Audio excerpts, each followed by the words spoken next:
Hello all my friends at WCReplays.com. This is Systemshark bringing to you another audio commentary for WCReplays.com. So we'll get it up to the 15-minute mark and we'll start it there. There's a fight that's happening and I'll talk about that when we get to it. But while you're getting it synced up to the 15-minute mark, feel free to use 8x speed. Get it paused right around 15 minutes and then bring it back down to 1. And we'll sit there and watch it from 15 minutes until about 35 minutes at 1x speed, so that's about a 20-minute game. Lots of action happens pretty much right at that point, and then we're going to sync it up to the 53-minute mark after that and watch it to the end of the game. And that's where the last big fight's gone. So this is a really interesting game. It was brought to me by a forum goer who's also really big into free-for-alls. I'm not sure what his name is on WCR. It's Westgamer, and he and Nooblex, the guy who's actually playing in this game and who ends up winning it, they got together and I guess they decided to show this replay to me. And I got this replay on, I guess he sent it to me from replayers.com. So there's a lot of information from it there. This was a FML, which is the Free For All Melee League, and this was a qualifier, I believe. So the people who progressed in this, I think it was the first and second place person, got to move forward. I could be wrong on that, but I know at least obviously the first person gets to move forward. So that's how that ended up working. I was going to try to do this in a new way, but as I was doing it in this new way, I was going to use fraps and focus on specific moments in the replays and then just make like a video file, so that would be a little bit easier to watch and would also cut down on the time significantly. I was hoping to try to get this audio down under 30 minutes. I thought that would be pretty impressive if I could cover a whole free-for-all game in 30 minutes. And really, it should be possible, but there's a lot of stuff that goes on, and it's worth mentioning and sitting the time to look at it.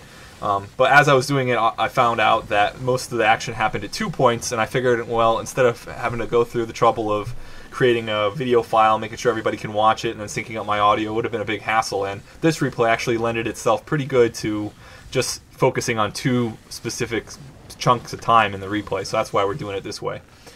This is a free-for-all match. Like I said, it was a qualifier match for the FML.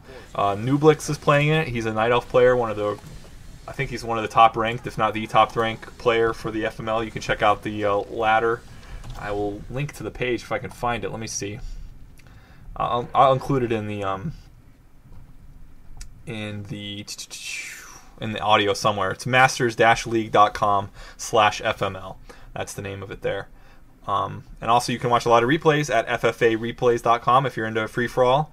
I'm actually having a lot of fun doing the commentaries on these, but I haven't actually been playing a lot of them, honestly. I'm enjoying watching them and kind of learning a new style of game, but I haven't really enjoyed playing them. The games last a really, really long time, and it gets pretty boring to sit there and creep for 20 and 30 minutes at a time without any interactions with the players. So that kind of gets to me there, but I can definitely see where the excitement is at the higher level player, even at the mid-higher level, semi-pro level of play. I've been talking for a good almost 5 minutes here, so hopefully you guys have been synced up by now. It took me about 2 or 3 minutes to sync up at 8x speed. So if you're not synced up, go ahead and pause the audio commentary and get synced up at the 15-minute mark. I'm actually at 15:02, but 15's fine. And then do 1x speed, and we're going to unpause in 5 seconds. So let's give you guys a countdown. 5 seconds. 5, 4, 3, 2, 1. Unpause. So the first thing I wanted to make note is there's a fight that's going on. That's why I picked 15-minute. And I want you to shift your attention to the bottom left-hand corner of the screen. You're going to be seeing a Nooblex fighting Circle K, who's the orc that spawned to the bottom right-hand corner of the screen. And he's actually been kind of hitting Nooblex on and off throughout the beginning of this game. He actually took out one of his expansion entangled gold mines earlier in the replay, and now he's actually doing a lot of pressure early on by taking out these Ancients of Wind that are in front of Nooblex's base. Now this is a really good time for the orcs to hit. And you noticed in a few minutes that the other orc is going to hit the other Nightelf on the other side of the map, and we'll switch to that as soon as this fight's over. The timing is just really great for this, for commentary purposes anyway. So if you look at the food counts right now, Nooblex is at 66 out of 100, and Circle K, who's the orc player fighting him, is at 78 out of 80. We've got Master Casters and Wyverns out for Circle K. He's also going to be pumping Bats here soon to counter the inevitable counter to Orc Mass Air, which is Hippogriffs. Bats are actually pretty good versus for an anti-air unit. It's really one of the only things Orc have to really address a mass counter that the Nightelfs are going to be able to provide in this, but Bats don't work as good versus in free-for-all anyway, because it's so easy for them to get the armor researches generally in the late part of the game you're going to see 3/3 air units, so that's a lot higher armor, and bats don't do as effective there. And also you're going to see Scrolls Protection being used. Nooblex does a really good job of scroll protecting on his units and generally keeping them away from the bats. There's a few times which I am going to point out where the bats do a really killer job of taking out the chimeras, but for now the orc is definitely in the advantage here. Circle K is doing a really good job. His 3 master casters, he's got master Spirit Link. That's not a master research, but he's got his Spirit Walkers somewhere in there. I could have sworn I've seen him. Maybe he doesn't have them yet.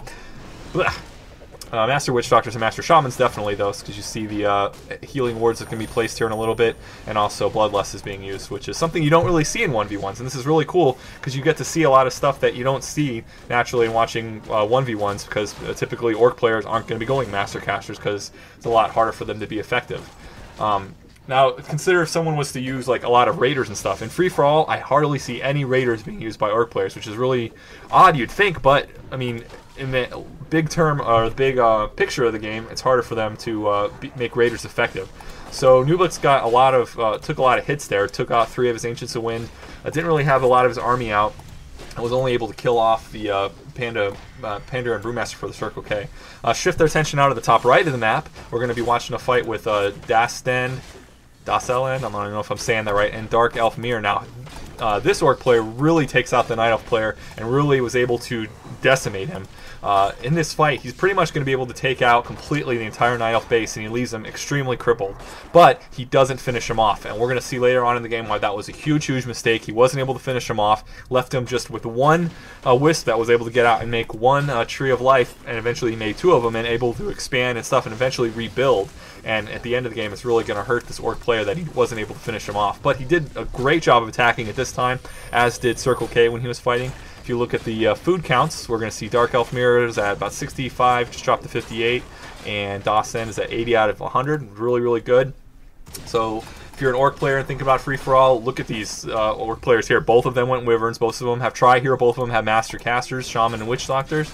And also, there's a Spirit Walker in there, so Spirit Link. Those are some really buffed up Wyverns. They're 2/3 with Bloodlust, Spirit Link, and they're going to get healed from the healing ward. Stasis traps help a little bit with control. Of course, you got a high-level Tauren Chieftain, and check out this Blade Master with 3 different kinds of blades of attack. This is something that would, in a solo game, would just be insane. I mean, 1 or 2 blades of attack is pretty insane in 1v1. So imagine you got 3 blades of attack, and they're actually different kinds. There's a +9, +6, and a +12, plus a Helm of Valor on that Blade Master. That is 1 stacked Blade Master. He's level 5.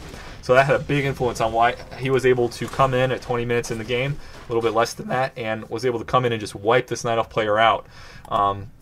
Generally, hitting early is considered kind of a bad strategy, because if the hit doesn't work, you and that person are crippled, and someone who wasn't getting attacked can generally come back to make the win. But in this case, both players, like, they kind of cut the map in half, and the bottom side was fighting the bottom side, and the top side was fighting the top side.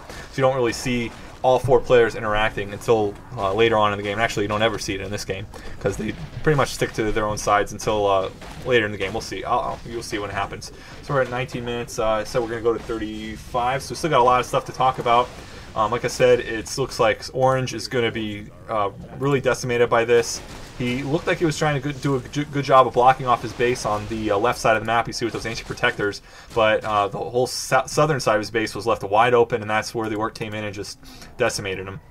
Another cool thing that you'll notice, the Blade Masters don't typically use Windwalk in this matchup. In fact, Dosland ended up getting, I think, level 2 Mirror Image is in addition to level 3 crit, I think is what he has right now. So those Mirror Images really help when you're getting entangled, and just to kind of add to the confusion of a huge fight that's going to be happening. So still a little bit of fighting going on here. Orange is trying to make up a last stand and try to salvage what he can. If he can beat Red here, he might be able to come back from it, but he's not going to be able to. So Gray did come back on the bottom. I don't know if you, obviously, guys were probably paying attention to what I was talking about, but Circle K came back again and was able to take out those one of the expansions. And when he went for the second expansion on Nooblex on the bottom side of the map, Nooblex did TP in. He's doing that right now, and forced him back a little bit.